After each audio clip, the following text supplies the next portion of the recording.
반갑습니다. 요 며칠 강추위에 잘 지내셨어요? 어제 새벽에 우리 여기는 영하 19도 나갔습니다. 음, 새벽에 일어나서 법당에 나오려고 보니까 19도더라고요. 여러분들 시내에서 사는 분들에 비해서 한 3, 4도 이렇게 낮은 것 같아요. 음,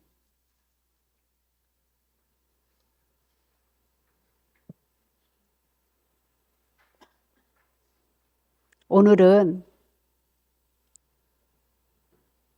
우리가 어떻게 하면은 가족 간의 갈등, 상하 간의 갈등,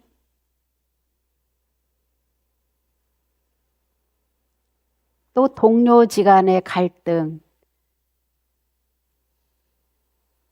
이것을 어떻게 훈련을 해 갔을 때 좀 더 줄이고 행복할 수 있을까에 대해서 여러분들과 나누려고 합니다.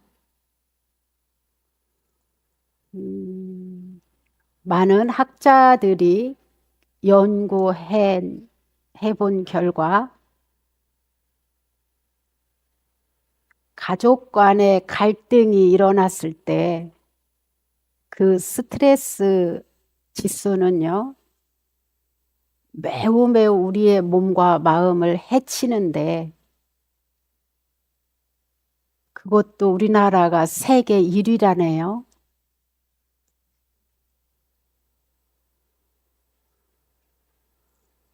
우리는 좋은 거든 나쁜 거든 1위를 참 잘하는 것 같습니다.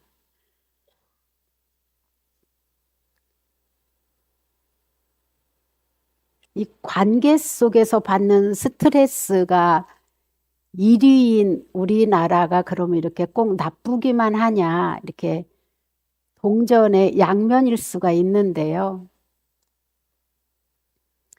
이 관계 속에서 받는 이 스트레스는요, 정신 건강, 육체적인 건강을 아주 강력하게 해치는데요. 어느 정도냐면 담배를 하루에 15개 피우고 소주를 3병에서 4병 매일 먹어서 몸을 해치는 것만큼, 정신을 해치는 것만큼 그토록 강력하답니다.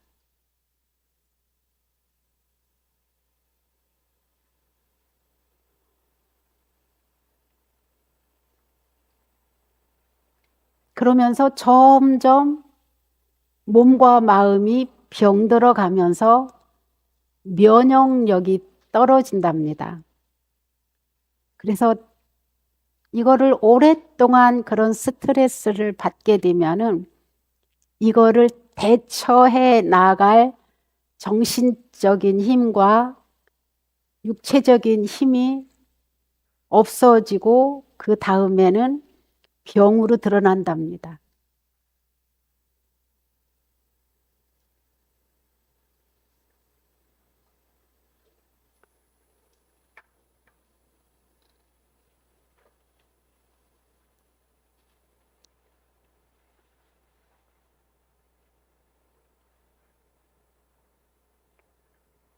부처님께서 그 니까야에 말씀해 놓으신 걸 보니까 화를 내는 단계가 4종류가 있다고 그러셨어요. 어떤 거냐면 상대는 그냥 자기 할 일을 해나가는데 자기한테 시비를 거는 것도 아닌데 본인 스스로 상대가 마음에 안 드는 거. 그리고 계속 마음 안에서 뿌글뿌글 대면서 투덜투덜대고 스트레스 받는 것이죠. 이게 제일 밑에 단계예요. 그 다음에는 상대가 나한테 어떤 시비를 걸었을 때, 화를 내고 덤볐을 때, 그 화에 그 사람 말과 표현에 휘말려서 같이 화내고 싸우는 것이랍니다.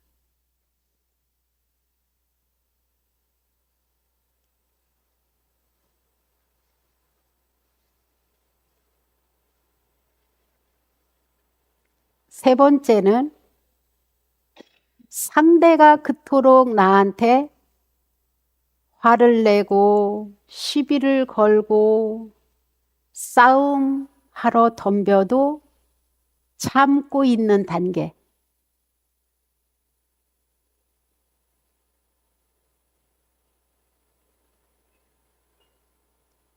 요 세 단계 중에 자기를 한번 우리 각자 점검해 볼까요?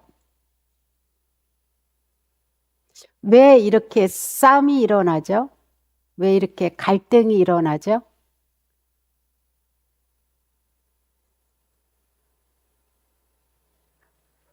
집에서 여러분들이 겪어본 결과 이거 왜 이렇게 일어나나 돌이켜 본 적이 없으신가요?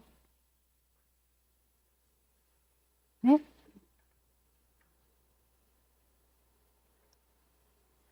여러분은 상대는 가만히 있는데 그저 상대는 자기 할 일 해가면서 그 자기 습관대로 할 뿐인데 자꾸 화를 내는, 또 아니면 상대가 꼭 나는 건드리지만 않으면 너하고 싸울 일이 없어. 나 건드리지 마. 근데 조금만 건드리면 매일 싸우는지.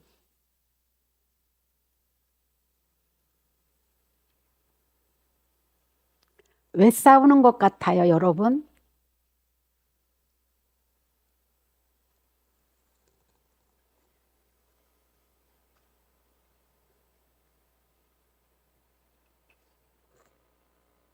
왜 싸우는지 모르기 때문에 이 싸움은 끝이 안 나요.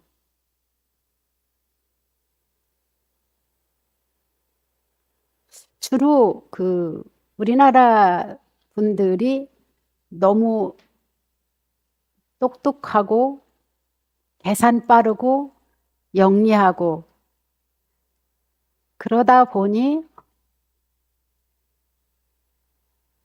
서로 자기 주장을 강하게 하기 때문에 저는 다툰다라고 생각해요. 자기 주장이 너무 강해서. 그리고 자기 주장이 옳다라고 믿고 있기 때문에 더 다투고 양보도 하지 않으려고 하죠. 진짜 옳고 진짜 맞나요, 그게? 네? 그래요? 상대는 무조건 다 틀렸고 내 생각, 내 방식이 맞아요? 네? 아니라고 하는 분이 많은 거 보니까 우리는 해결할 수 있는 능력을 갖고 있습니다. 얼마든지 해결할 수 있다는 소리예요. 어느 보면은요, 이렇게 가끔씩 부부간의 갈등, 부모 자식 간의 갈등, 형제지간의 갈등이 있어서 양쪽을 들어보면은요, 다 나름대로 이유가 있더라고요. 그리고 다 나름대로 그 원인을 갖고 있더라고요.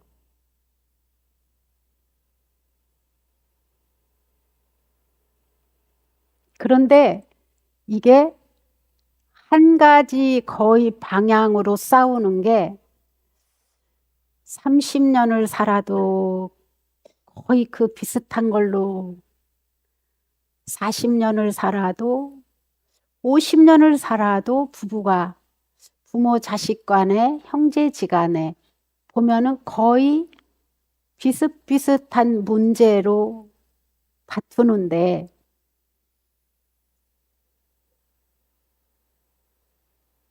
이게 왜 이렇게 오랜 세월 서로 노력하고 안 싸우려고도 해봤을 텐데도 그 괴로운 시간을 계속 이어갈까요?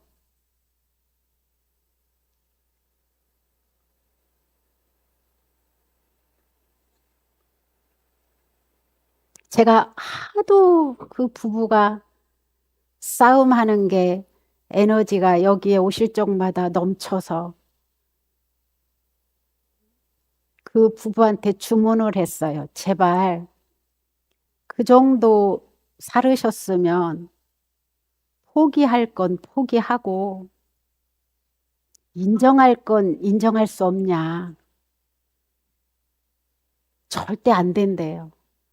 그 버릇을 고쳐야 된대요. 아, 그래서 이 가정은 휴전이 안 되겠구나. 왜 그럴까 보면은요. 두 분이 다 주장이 너무 강하고 상대의 입장을 전혀 헤아리려고 하지를 않고 요구만 하는 것 같아요. 요구만.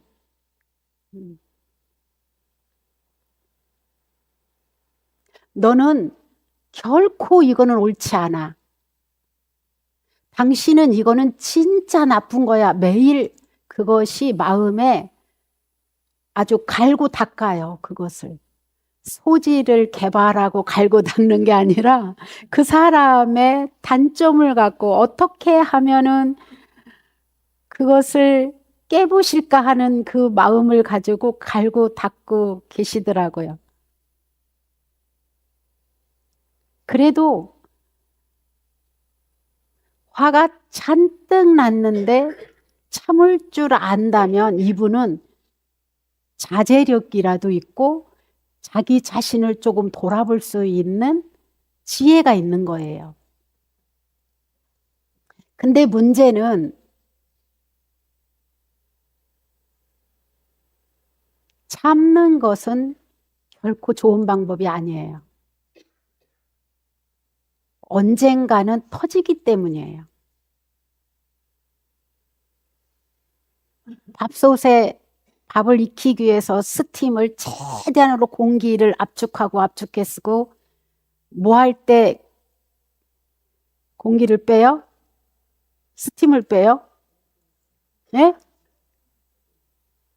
뜸 들일 때, 맛을 제대로 들일 때. 근데 그거 탁 여는 순간 어때요? 퍼져나가죠? 참는 것도 똑같아요.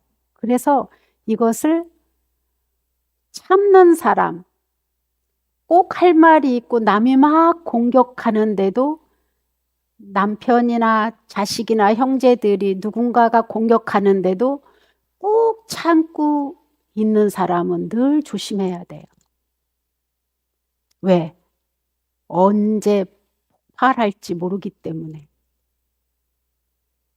너무 억압해서 자기 자신을 억누르고 참으면 나중에 어떤 일이 벌어지냐면 제가 교도소 법회 다닐 때 보면 그 사건이 오래된 사건인데 고등학생 아주 예쁜 딸이 아버지를 어떻게 했어요. 엄마를 너무 괴롭히니까. 그 딸을 보면은요, 지금도 얼굴이 생생하게 기억이 나는데, 이루 말할 수 없이 착하고 수줍어해요. 말도 절대 험한 말 한마디도 쓰지 않더라고요.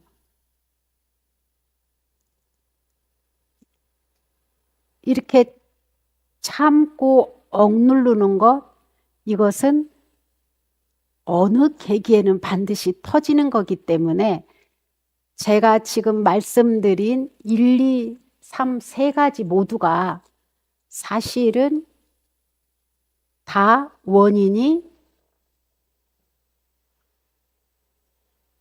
분별하는 것 때문에 발생해요. 분별하는 것.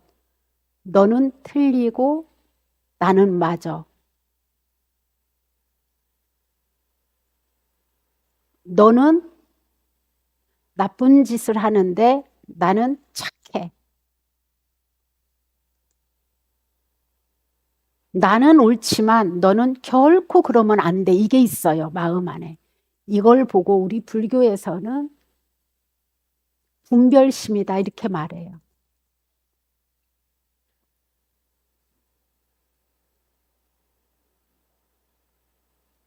이게 우리나라에서는 너무 강렬하기 때문에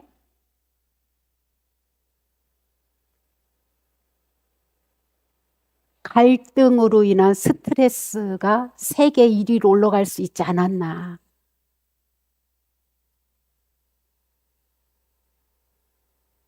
그래서 보면은 일이 힘들어서 퇴직을 하고 이직을 하는 게 아니라 사람 관계가 힘들어서 이직하는 분들도 꽤 많잖아요.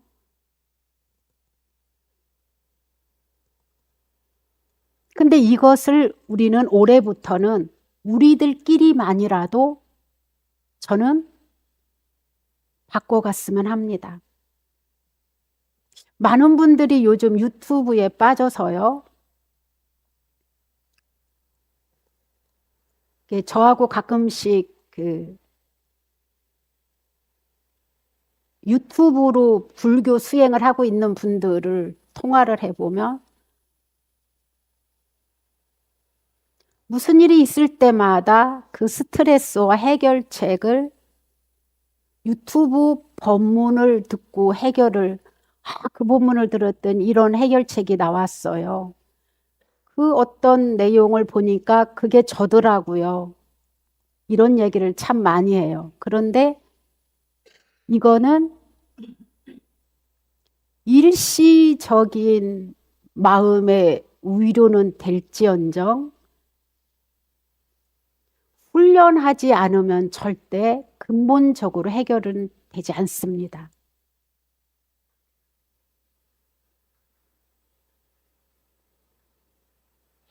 그래도 일시적으로라도 해결할 수 있으니 참 다행이긴 한데,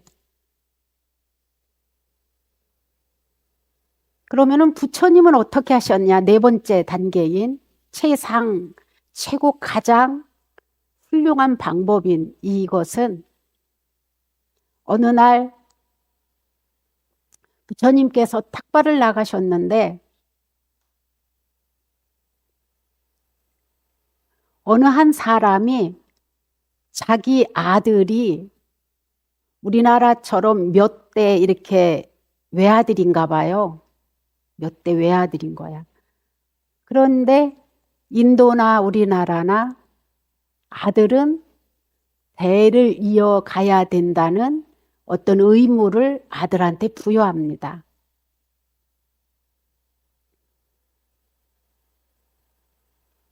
근데 하나밖에 없는 아들이 부처님에게 출가를 했어요. 그러니까 부처님께서 탁발하러 나가셨으니까 어떻게 했어요? 막 수덥을 시키고 부처님께 오만 화를 다 내고 힘이 얼마나 장사인지 그 목소리가 부처님께 화를 내는 목소리가 그 동네를 다 울렸답니다. 근데 부처님께서는 이 사람이 그토록 화를 내고 욕을 하고 그만 아주 못된 말을 다 해도 부처님께서는 한 말씀도 안 하셔요. 얼굴 표정도 하나도 안 바뀌셔요. 그러니까 이 사람이 어떻게 생각해요? 우리들 일반적인 생각으로 봤을 때 막 그 사람이 화가 나서 막 자기 하고 싶은 말을 이치적으로 다 말하고 막 앞뒤 재가지고 논리적으로 펴는데 그 사람 말만 하는데 상대는 아무 말도 안 하고 있으면은 여러분들은 아, 내가 옳구나.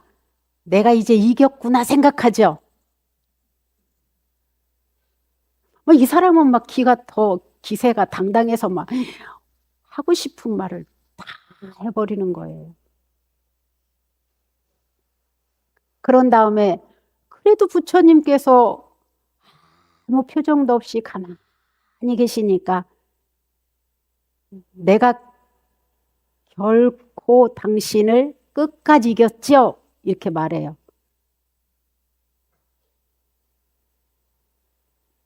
막 어깨가 으쓱해가지고.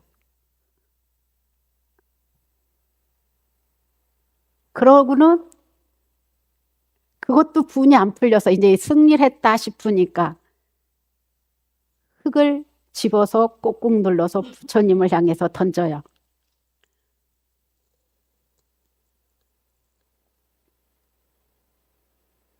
근데 부처님께서 살짝 이렇게 돌렸어요. 그것을 살짝 그걸 피하려고 하는 게 아니라 살짝. 근데 바람이 순간 그 사람을 향해서 바람이 돌아간 거예요. 그러니 부처님을 향해서 던진 흙이 누구한테 가요? 아, 우리 그런 거 다 아는구나. 그러면은 남을 비난하고 싸우고 시비 분별해서 스트레스를 스스로 받고 열불이 난 게 누구한테 돌아가요? 결국은 자기한테 돌아가요. 부처님께서 그때 말씀하십니다.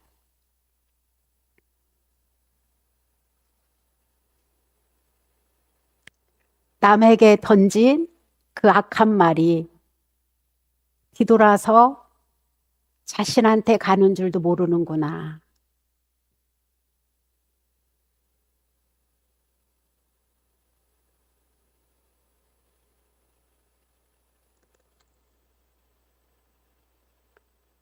그래서 그렇게 시비 분별심을 내서 악이악착같이 싸워서 이긴 사람은 아무도 없다. 진짜 승리자는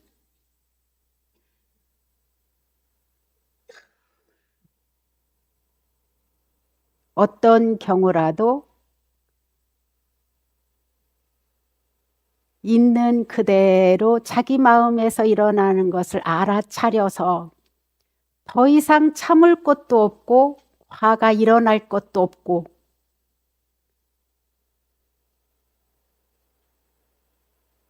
기다릴 것도 없고 바람같이 여기는 그 자신을 자각하는 마음, 그랬을 때 자기 자신으로부터 승리를 하는 것이고 남으로부터도 승리하는 것이다. 어느 분들은 부부 싸움 한 날은 절에도 안 오고 어느 분들은 남편 지키고 아내 지키고 손자 지키느냐고 절도 못 오고 한번 내던지고 그렇게 벗어나 보셔요.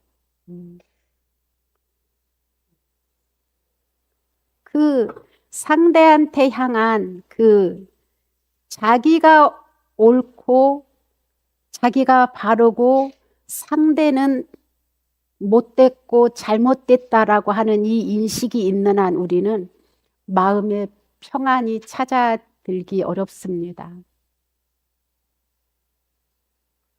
근데 이게 너무나 주관적이라서 또 개개인을 가만히 살펴보고 대화를 깊이 해보면 그런 아픈 마음을 계속 간직하면서 스스로 자기 자신을 보호하는 방법으로 익은 사람도 있고요. 그 방법으로 계속 살아와서 도저히 그것이 잘못이라고 하는 자각도 못하는 경우도 있고요. 그 트라우마를 갖고 계신 분들도 계시더라고요. 그런데 이렇게 상대를 보고 상대한테 끌려가는 게 아니라 상대의 말에 휘몰아서 내 마음을 뺏기는 게 아니라 그때는 자신의 마음을 볼 줄 알아야 돼요. 내가 저 사람 말에 왜 기분 나빠하지? 왜 내가 막 싸우고 싶고 따지고 싶으지?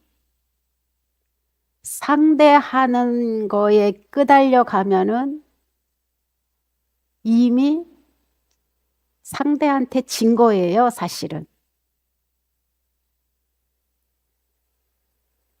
그러면은 방향을 상대한테 두는 게 아니라 자신한테 둘 때 부처님처럼 될 수 있어요. 자신한테 둘 때.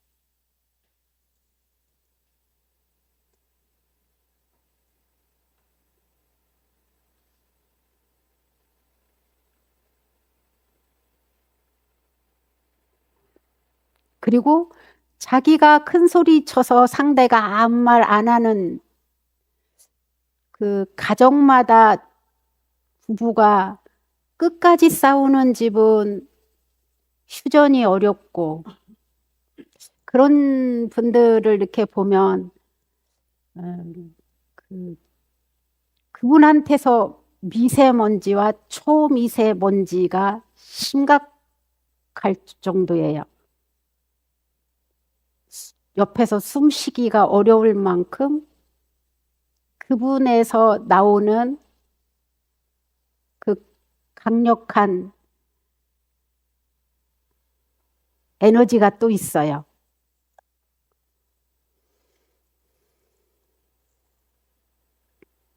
여러분들과 저는 이미 불자임을 선언했고 불자가 되겠노라고 5개를 받으셨고 이미 조금 전에도 3기를 하셨습니다.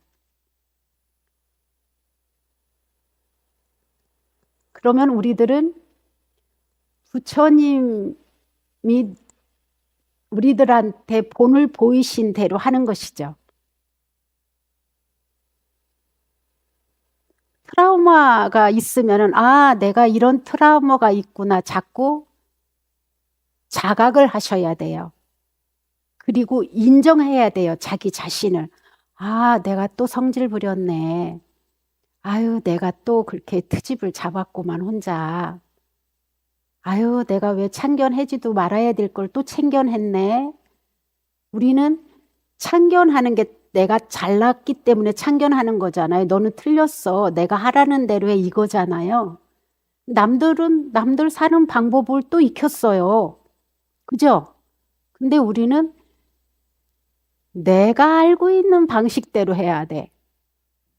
이거잖아요. 내가 하는 방식이 제일 맞아. 근데 각각 보면은 다 나름대로 살아가는 힘이 있어서 각자 살고 있거든요. 아, 그러면은 나는 이 방법을 쓰는데 저 사람은 저런 방법으로 살고 있구나. 이거를 자꾸 객관화해서 볼 수 있는 힘을 키워야 돼요. 여러분이 난 자식도 여러분 생각하고 다르잖아요.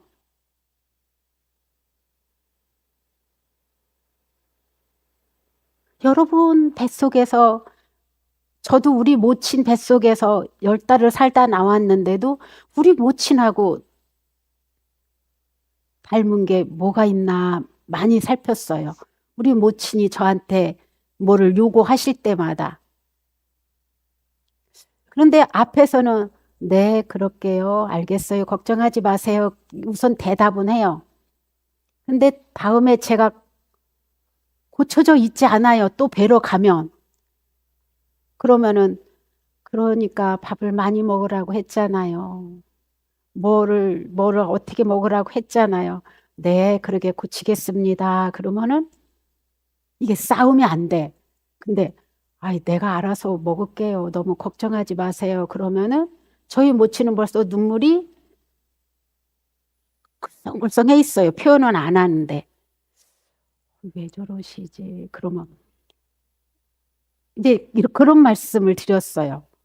내가 엄마 뱃속에서 나왔는데 엄마하고 닮은 게 별로 없네. 아버지를 많이 닮았나 봐. 아니면은 막 제가 이제 할머니가 이랬어, 할아버지가 이랬어. 막 그러면 조금 이제 눈물이 글썽글썽했던 게 조금 바뀌면 아, 이제 속으로는 아, 안심이 됐구나. 그런데 한두 번은 먹으라는 대로 먹으려고 밥 숟갈도 크게 푸고 나물도 막 크게 짓고 그 보면은 얼굴 표정이 금세 바뀌어 있어요. 아, 그 간단한데 이게 제 뱃속 양의 습관이 이렇게 안 돼 있단 말이에요. 그래서 우리가 이 가족끼리 살 때는요, 가족끼리 자꾸 갈등을 일으키면서 괴로운 시간이 길어진다면 상대한테 잘하려고 비유 맞추기보다는 진짜 저 상대가 싫어하는 게 뭐지? 그 마음 안에 어떤 트라우마나 상처로 인해서 나를 자꾸 제재하고 가리키려고 하는 그 안에 어떤 마음이지? 라고 좀 한번 헤아려 보셔서 그것을 안 건드리려고 한번 해보시면 어떨까? 그런데 이것이 오늘 이렇게 법문을 들어서 해결할 수 있을 것 같은데, 아, 내가 그래야지 마음 먹을 수 있어요. 근데 이것은 자꾸 반복해서 바꿔 나갈 때 가능해요. 이번에 한 번으로, 아, 내가 오늘 가서 법문 들어보니까 내 얘기였는데 내가 안 그럴게요 하는데도 그동안에 해온 횟수가 훨씬 더 많기 때문에 금방 안 고쳐져요. 그럼 우리는 매번 내가 또 그랬네. 또 그랬네. 미안. 또 그랬네. 이걸 해줘야 돼요. 어느 때까지 이게 내가 바꾸려고 하는 방향이 더 힘이 세질 때까지. 한번 해보시겠어요? 네.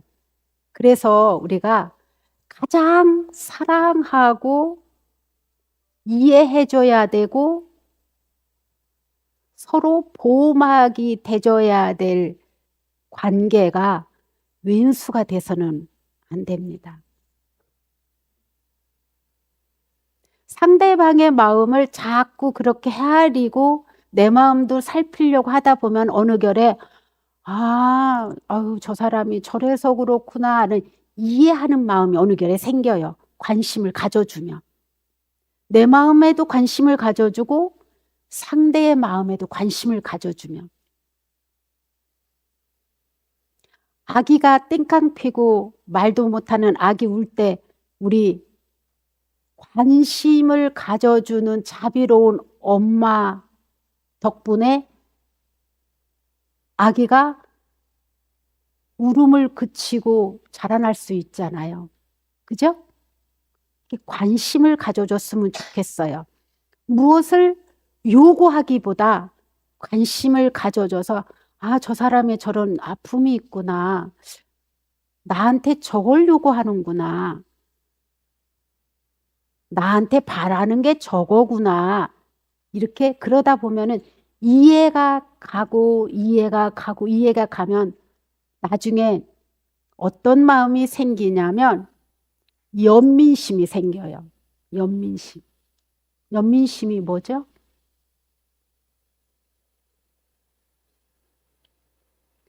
측은한 마음이 생겨요. 아유, 저 사람이 우리 가족을 위해서 저렇게 애쓰는데 내가 알아주지도 못했네. 아유, 저 사람이 나 만나서 이렇게 고생했는데 아유, 내가 이것 좀 조금 참지. 이랬을 때 이제 휴전선이 무너져요. 휴전선이. 아이, 여러분들 저보다 더 잘할 것 같아요. 자기들 결혼 전에 연애할 때는 다 그렇게 잘 지냈잖아요. 그지? 잘 지내셨잖아. 그땐 관심이 오로지 그 사람 하나뿐이었잖아. 그러니까 부모가 반대해도 그 사람이 있어야 되고 어떤 힘든 일이 있어도 그 사람하고만 함께 하면은 잘 될 것 같았잖아요. 그러니까 지금 그 마음을 돌려서 다시 관심을 가져주시면 측은지심이 생긴다. 이 측은지심이 발달하면은 이제 거기서부터 자비심이 생겨요. 아, 저 사람의 행복을 위해서, 저 사람의 건강을 위해서, 저 사람이 웃는 거를 보고 싶어서 사랑하는 마음을 통해서 괴롭히지 않고 싶은 마음이 생기는 것. 이것이 이제 자비심이 생깁니다. 여러분 한번 자기들이 그래요? 한번 노력해 봅시다. 예. 그러면은 이것을 보고 뭐라고 하느냐? 시비 분별심을 일으켜서 괴로운 관계, 싸우는 관계, 이것을 자기 자신의 마음과 상대의 마음에 관심을 두는 것, 이것이 이제 수행이거든요. 이런 수행을 통해서 뭐가 이루어지냐? 바람일이 이루어져요. 바람일. 육바람일 할 때 바람일. 바람일은 뭐냐? 괴로움에서 행복으로 가는, 행복의 언덕에 올라서 있는 방법이 관심입니다. 그리고 이해하려고 하는 마음, 그리고 자기 마음도 살펴주듯이 남의 마음도 살펴주려고 노력하는 것. 이상입니다.